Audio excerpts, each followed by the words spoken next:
Good morning, gang. Dr. J from the National Sales Academy and Impact Training Corporation. And it's Tuesday. And what's news? Tuesday? It's Nutrition Tips Tuesday. And over the last, nearly a whole month now, hasn't it? Time flown. We've been having the guru, Jamie Hayes, come on and teach us how to eat, when to eat, what not to eat, what throw in the bin, and what exercise to do. So I must say it's been making a massive difference to our tribe in the Sales Authority Club, and also to my family. So Jamie, you're making a difference all over the world. So thanks for joining us. Good, Steve. Yeah, if we can make a difference, just one person, that's value. Look, over the last few weeks, we've been delving into different ways to stay healthy. Now, it was quite interesting. You were talking from the get-go about the measurement around the girth. With that being over 50% of your height, there could be an immunity challenge simply because of the extra weight you have. And then you were discussing how to actually get the body to be more efficient at breaking down its sugars and so forth, so we can lose weight and increase our immunity. Those things have been profound for me.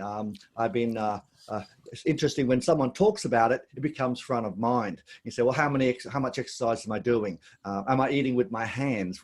And are we putting the knife and fork down? Just these simple things, when someone brings it to your attention, even though we've been taught it before, I think it makes a massive difference to what we do. And guess what? Our friends and our family start to copy, and especially in this isolation. And I think a lot of people have been saying that. I mean, I love your little exercise about how many glasses of wine you have. Just don't top up a glass, just fill up a new one, and you can see you've had too many glasses of wine, so to speak, or don't throw up the bottles. So these tips are invaluable for not just losing weight, but actually a healthy lifestyle. So much we've covered. What are the nuggets you're going to share with us today, mate?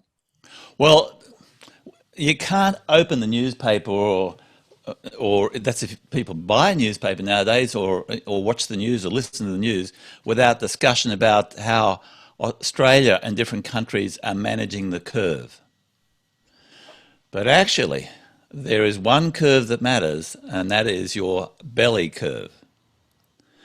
And that's what we should be managing, because, we may or may not get a vaccine. It may or may not work. We may or may not get antibody treatments. They may or may not work. And even if we do get these things, it may be 6 months, 12 months, 18 months. I mean, we still don't have a vaccine for HIV or Ebola. We don't have a vaccine for the common cold, goodness sakes. And they may or may not work. And there's definitely, when we discuss herd immunity, people have shown that they have picked up the virus, have recovered, and then they've been remeasured and they're still carrying the virus, so they can still spread it. So the thing that we can do to protect ourselves is to make sure we maintain metabolic flexibility, metabolic health. In the States, it is something like 12% of American adults, 12% are metabolically healthy. The 88% are not. And this is regardless of their weight. Now, definitely there's a high correlation between carrying extra weight, particularly around the midsection, and having low metabolic health or metabolic flexibility.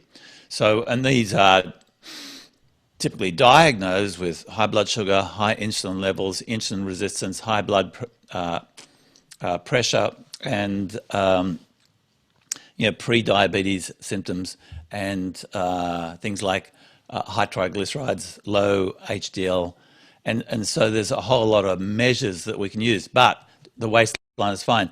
And Steve, the warning for you, because you are a naturally slim person, is it's possible to also be slim and have low metabolic health. So our dietary choices are our first line of defense. So people should be eating defensively.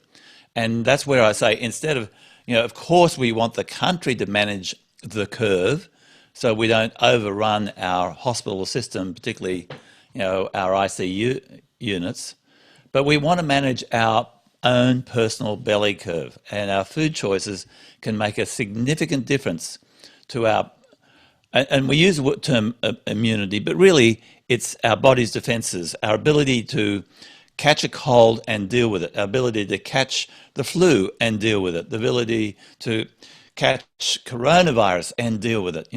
It's the people that with either are very old or the people with metabolic issues that are prone to faring worse if they do catch any virus whatsoever, now or future viruses. And so the best thing you can do straight away, and the good news is, if people start eating the way we've been talking about, which is like your screen behind you, eating, that's good, fantastic. If they start eating like that, even despite whether they lose weight or not, and I can assure you they will if they're carrying extra, their metabolic flexibility will improve. So it's something that people can do. It's like a pill you can take straight away to boost your body's defenses. And within days or weeks, those measurements of metabolic health improve way before weight loss. So we all want to manage our curve, our belly curve.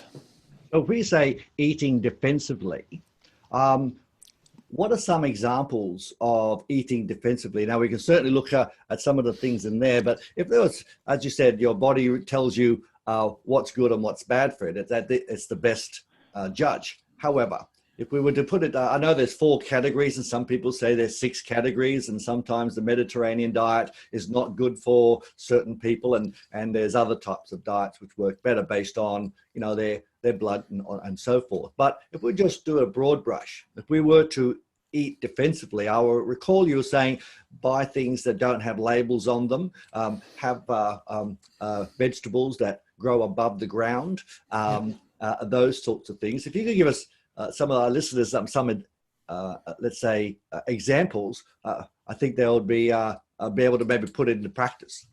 Well, firstly, they want to prioritize protein in every meal. It doesn't matter how many meals per day you have, 3, 2, or 1, you want to prioritize protein. If you have snacks, mid-morning, mid-afternoon, and I know there's a rule, snacking is bad and all that sort of stuff, but that's referring to highly processed snacks. But there's nothing wrong with having a protein snack, like a whey protein shake or something like that. And so the first rule is to prioritize protein, and then surround that protein by all the low carb or low sugar yield vegetables from a whole lot of different colors and local vegetables in season. I mean, go and chat to your greengrocer and ask him, what's in season right now. Actually have that discussion. Go to the markets and, you'll see what's in season. So, and if you're proactively eating like that, and also making a ritual of it. I mean, now people are stuck at home, they've got time on their hands, and they can say, well, let me pick up new skills. And those new skills might be food preparation skills.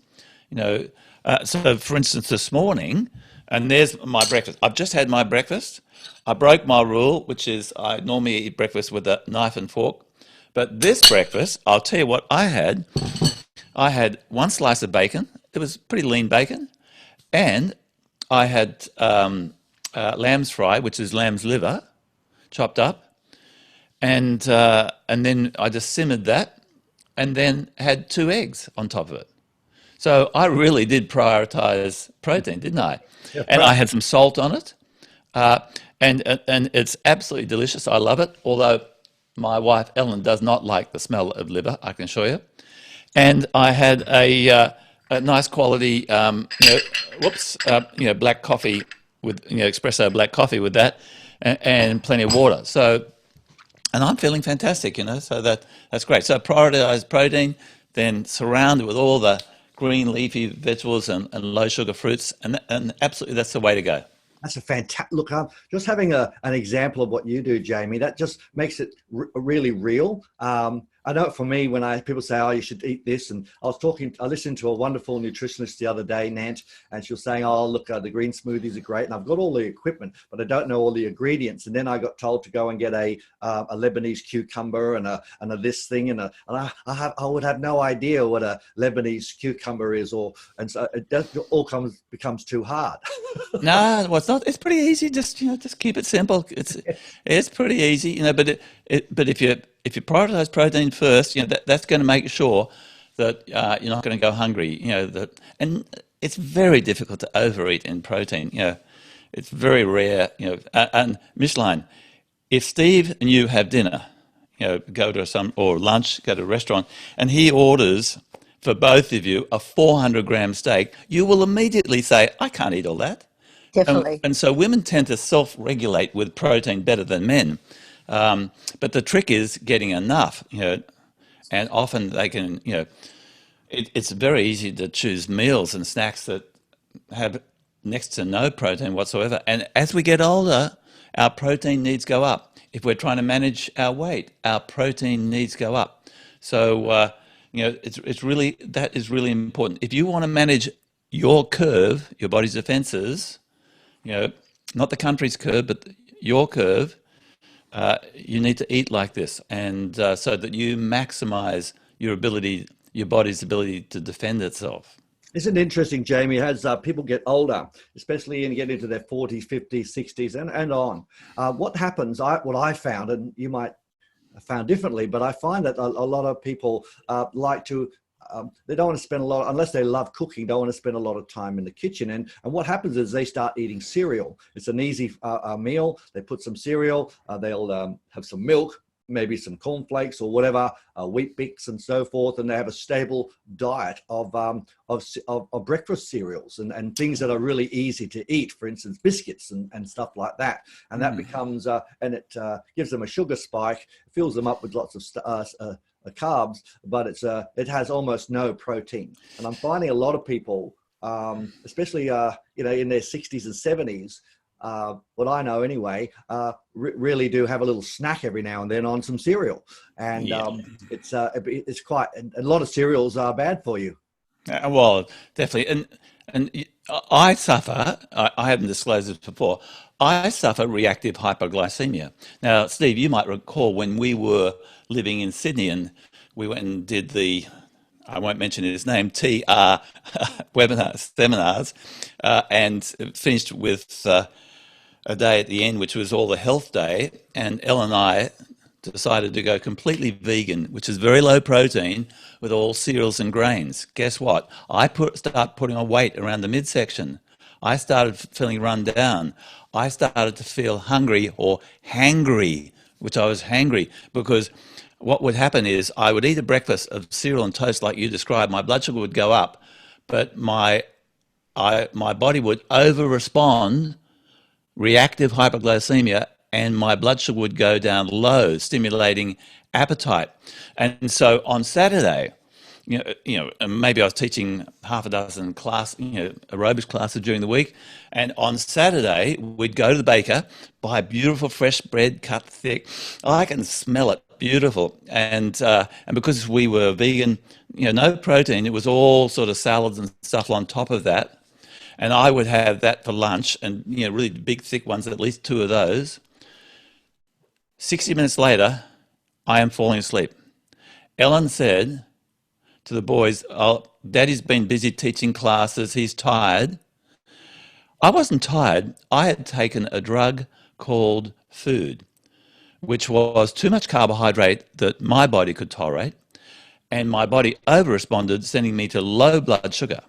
So where they say when you're driving the highway is every 2 hours, stop, revive, survive? Yep, that's right. Now, is it because we're tired or because we've taken a drug called cereal and toast, like you've said, and it's lifted our blood sugar and then driven it low, and we're actually not so much tired at 10 o'clock in the morning if we started our travels at 8 o'clock, but we're actually got low blood sugar.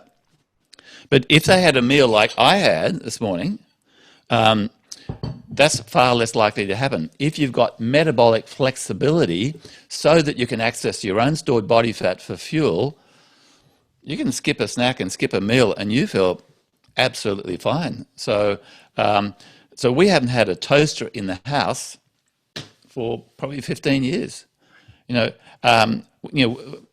cannot recall the last time we bought a box of cereal. Who did we want to poison? Well, Well, that's perfect because, as you said, I think last week, there's nothing wrong with having a lamb chop for breakfast. No, absolutely not.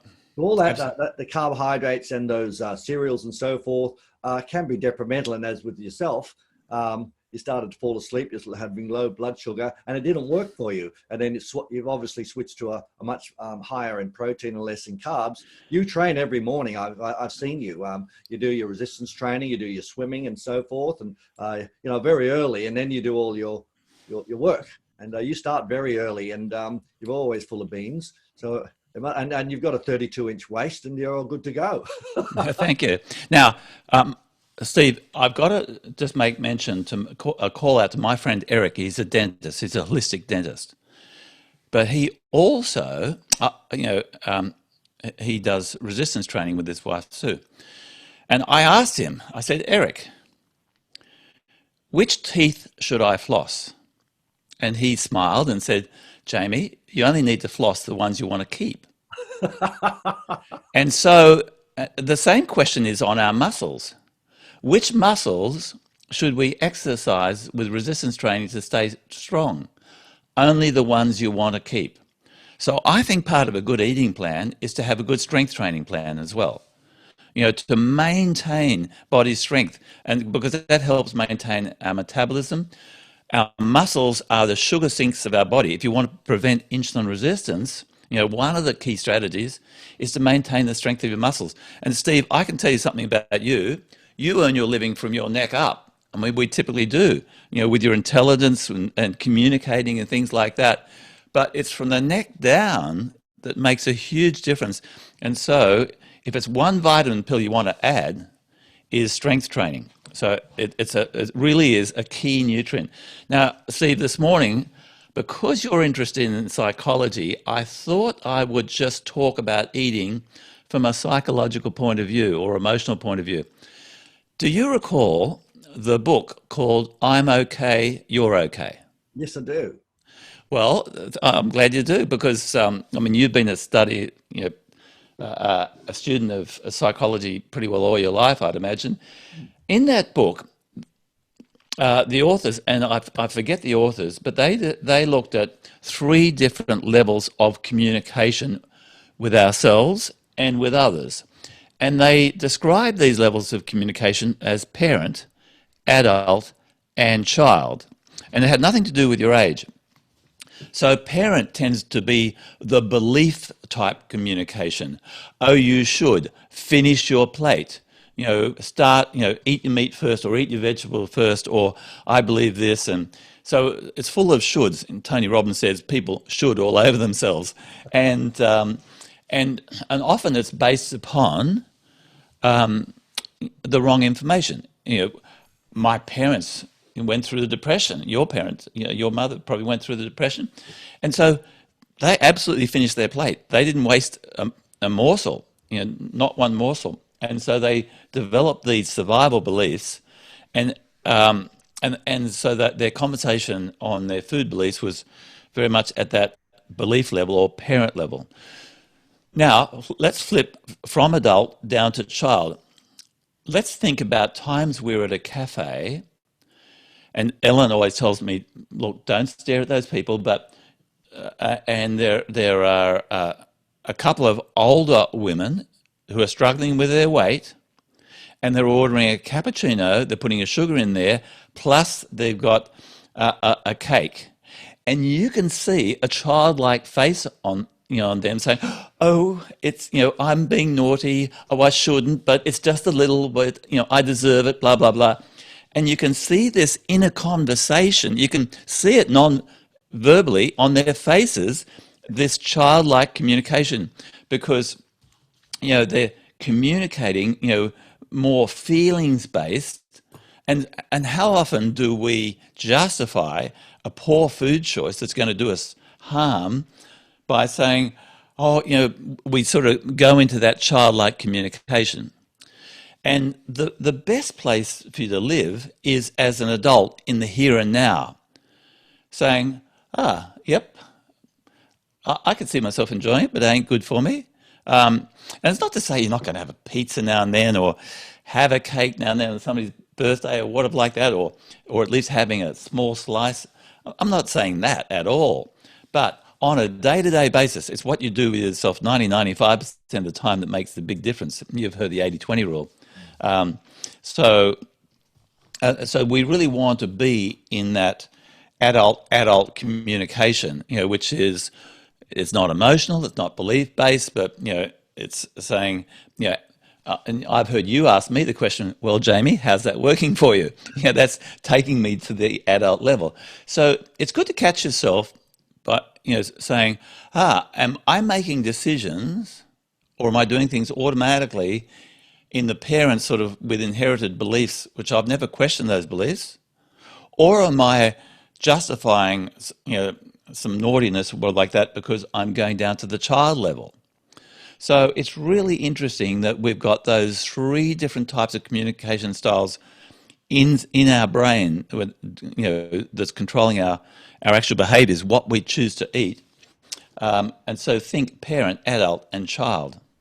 I think that's gold. And really, when we have the child urges, so to speak, and oh, I want to be naughty. Well, okay, I am thinking child. I am going to have a piece of pizza. I'm going to be naughty, but I'm not going to be extremely naughty. I will become a responsible adult eventually, so to speak. So it becomes a conscious competence, so to speak. Look, Absolutely. I will be naughty for a little bit, and what I interested about what you said then was, if we start living in the now and we start doing the things that are important to make sure that we are well tomorrow. There's a Jeff Jowett, you would know Jeff. Yeah, no, just fantastic. Yeah. He says that the decisions you make today will actually will be who you are in 2 weeks' time. Yeah. So the things you stop eating, the things you start eating, the way you're thinking will actually help you become the person that you want, or the health that you want in 2 weeks' time. He said, stop eating bad stuff. You're not going to have an immediate response, but the body's very quick at reacting. And if you go into child and then go back into, let's say, like adult, let's say in 2 weeks, to be a responsible adult for say 2 weeks, and then say, well, then see how you're feeling. Don't jump on the scales, but maybe have a bit of a look at how your clothes are. And he said it takes only 2 weeks by living in the adult frame of mind, with just eating vegetables, having protein, having 10,000 steps, and having plenty of water. He said that's living in the now, as Eckhart Tolle says, but also right. It's being an adult. And I thought it would dovetail nicely. And it's only 2 weeks it only takes to actually see and feel a difference. And it only takes 2 weeks to improve your metabolic health. I mean, really, within days. A friend of ours, Dr. Gary Fettke, a orthopedic surgeon in Tasmania, he just says that within days of changing somebody's eating pattern to eating what is behind you on the screen, he sees improvements in metabolic health, even before they've lost weight or tummy weight or things like that. So absolutely can make a difference. And we've also got to guard our association between love and food, particularly in regards to children and grandchildren. Because, look, I hate, we were at the park yesterday. We had a Queensland Labor Day, and we had a sort of a public holiday, and we met with our son Ryan and his two kids, who are 1 and 2. And unfortunately in that park, I saw some obese parents with already obese kids, and they were sitting there with, big things of lemonade and Coke and things like that, feeding them to their kids, and absolutely predisposing them for type 2 diabetes and non-alcoholic fatty liver disease. Okay, and there's virtually no difference between alcoholic liver disease and non-alcoholic fatty liver disease.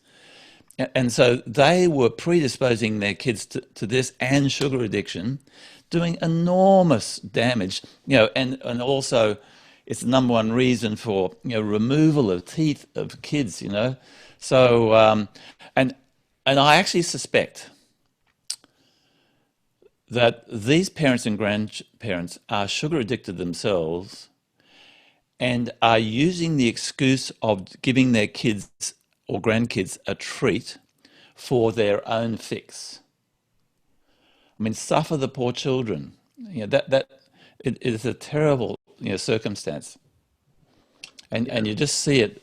If you go to the supermarket regularly and you see people who are struggling with their weight and they've got their kids in tow, and their daughters have this massive muffin top, which means those daughters have metabolic disease. It's just not diagnosed yet. Like that's a good wake-up call for everybody. And that predisposed sugar addiction can be something where, your family sees you doing it, and guess what? They're going to do the same. I was actually watching a interview or a documentary on the weekend of a fellow in the UK. He looks pretty normal sort of a fella, and he decided to see what exercise is going to do to actually and see if he was well and healthy. A couple of very interesting things he did. He said the guys were taking his blood, doing exercise, taking blood again, and then they got him to eat food, exercise, take blood, and so forth. It was quite interesting where they took the blood before breakfast and measured his fat. Then he had a normal hash browns, bacon, eggs, and all of the stuff that he ate. And then they took his fat in his blood, and it was like quite thick on top. Then he did some exercise, and all of a sudden they said, "Go, just do some exercise." It was less, and they said, "Now go for a walk." Then they come back and it was even less again. And he said, "Right, well then let's start measuring your sugars." And they went through all of the exercise and the food, and it was quite profound. And they were saying that he's fat, he's slim on the outside, but fat on the inside, and it is visceral fat.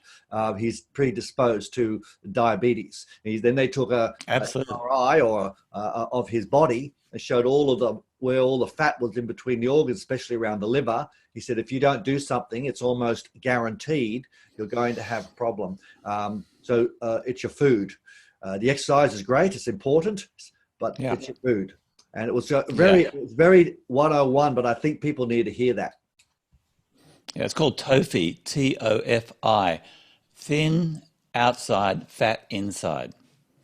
And so even people who are slim can have metabolic disease or inflexibility, so can be metabolically unhealthy. But there's no doubt that the health benefits of exercise, are almost disregarded. So it can make a significant difference to people's health and outcomes.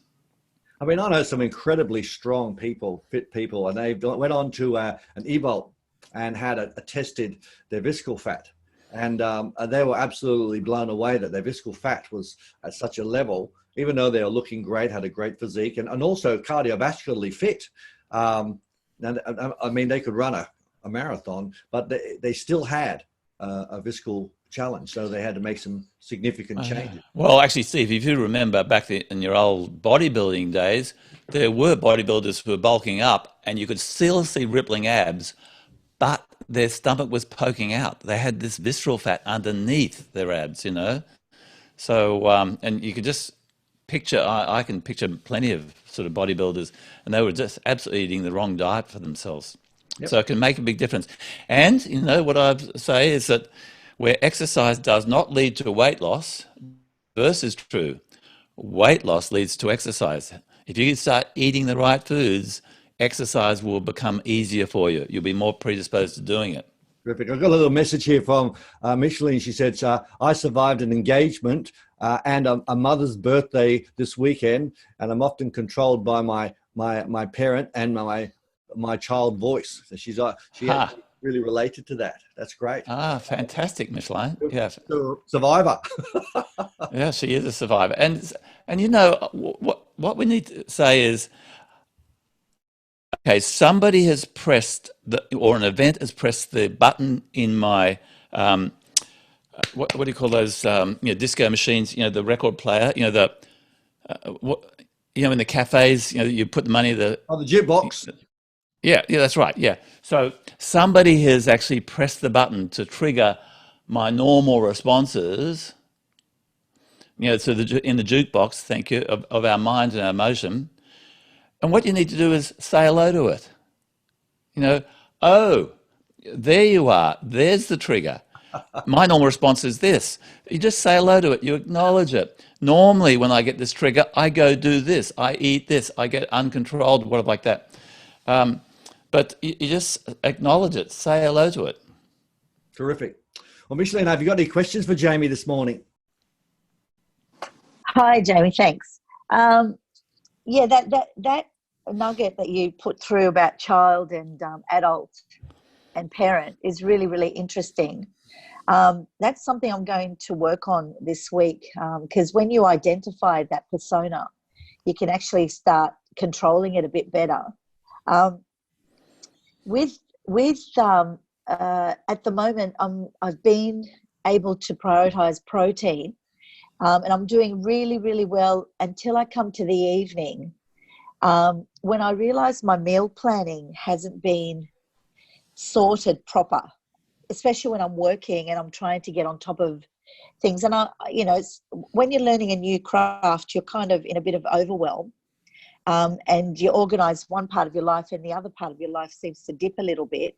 How do you suggest that, when you do get on this regime and this lifestyle, that you can make it easier in your mind to be able to simplify it and just be able to do it? Because my relationship with food is a love affair.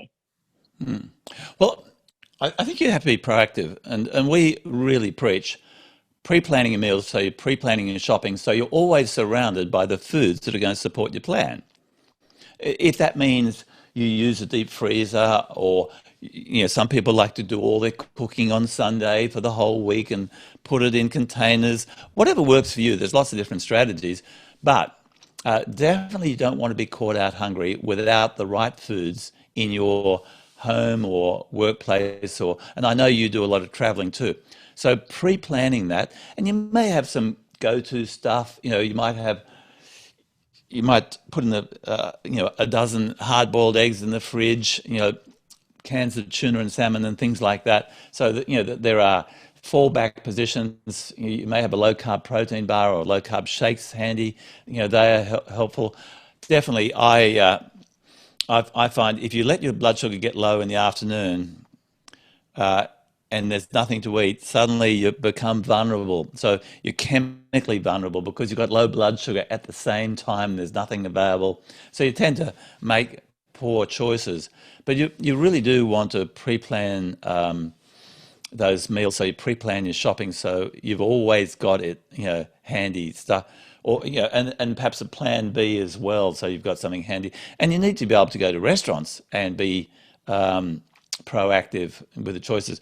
So, for instance, Ellen and I, we love going to, Thai restaurants. That's one of our favourite, and Asian. But you know what? We always order the meat dishes, with some low-carb veggies. And when they sort of go to put rice all over your plate, we say, no, thanks. Yeah. Can I also ask, how many hours do you keep between meals? And once you're eating the right protein portion, how many hours do you allow between meals? Well, I'm going to answer this sort of in reverse. I would encourage you to sort of decrease the hours between your first meal of the day and your last meal of your day so that you're increasing your non-eating window. So, for instance, let's take an example. Let's say you had breakfast at 7 and dinner at 7. That's a 12-hour eating window, which means we've got a 12-hour non-eating window. Now, let's assume you put off your first meal of the day till 9 o'clock, and you had your last meal of the day instead of 7 o'clock at 6 o'clock. So that's going to be a 9-hour eating window, which means a 15-hour non-eating window. And for people who suspect that they may have high insulin levels, which can be diagnosed, or insulin resistance, which is a bit more difficult to diagnose, but there are markers of that. One of the best things they can do is to narrow their eating window. And so, for instance, Ellen finds that she is completely comfortable having her first meal of the day at midday.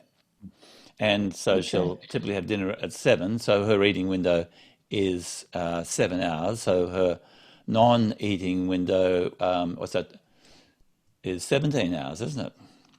Yeah. So that's the thing to do. For me, eating more frequently works better for me. So I think it's a case of, I like the term biohacking, which means you monitor your body's responses, how it feels, how the quality of your sleep, your energy throughout the day, and then you overlay that with your food choices, not only what you're eating, but when you're eating. To getting to your specific question, when you're eating, and to see if there are any dips in the day where you say, "Oh, I am really struggling to either stay awake, to concentrate, or be emotionally, okay." And so you start biohacking to figure out what works and what does not work for your body.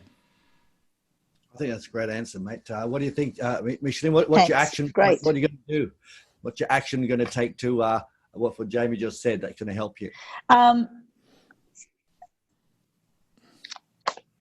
Eat at midday, and I go into the evening. I go a bit later. I go a lot later than 7, so I'm going to cut out at 7. That's the first thing I'm going to do. I have been eating with a knife and fork, which has been fantastic. And the other thing is I'm actually going to prepare my meals. I'll make that a priority, and I pre-prepare my meals basically, and just monitor my eating and see what makes me feel a bit different. It sounds like you're going to make you a priority. And Well, that's a yes. fantastic thing, isn't it? Yeah. That is a fantastic thing. And I would definitely encourage you to monitor your sleep quality as well. Yeah. Yeah, because having that evening meal a little bit earlier, don't be surprised if your sleep quality improves. Okay. And definitely keep up hydration. Water, calorie-free drinks, tea, coffee, whatever. Well, that's Thank you.